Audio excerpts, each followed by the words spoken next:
আমি তোরটা কেটে নিয়েছি, একটু কালো হয়ে গেছে। তা এখন এটাকে আমি সেদ্ধ করে নিচ্ছি,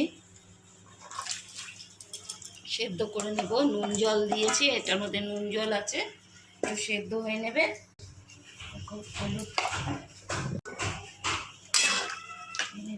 এবার একটু ঢেকে দিচ্ছি 5 মিনিটের জন্য, সেদ্ধ হয়ে নিক।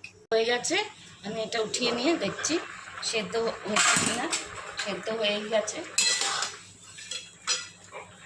হ্যাঁ সেদ্ধ হয়ে গেছে। নামিয়ে ছেঁকে নেব, দিচ্ছি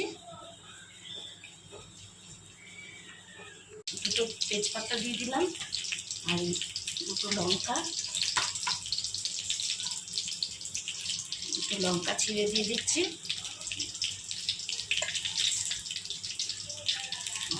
পাঁচফোড়ন দিয়ে দিলাম,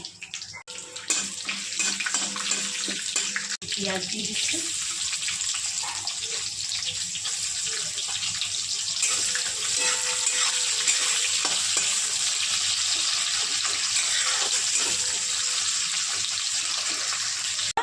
আর এটা জিরে ধনে, এটা লঙ্কার গুঁড়ো, এটা হলুদ সব দিয়ে দিলাম।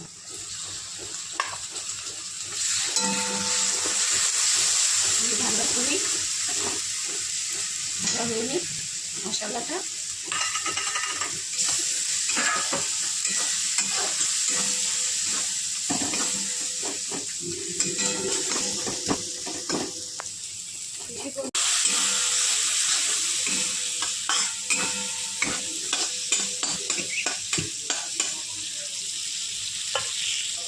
তেল বেরিয়ে এসেছে, ভাজাই হয়ে গেছে। এবার এটা দিয়ে দিচ্ছি।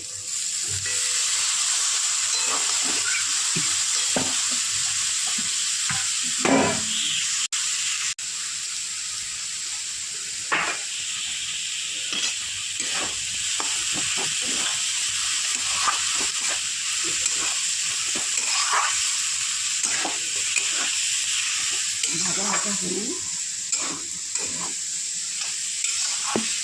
আর একটু মাখো মাখো হবে জল দিলে।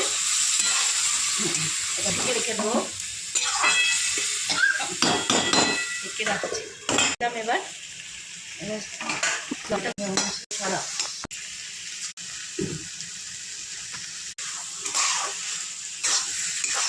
তরকারি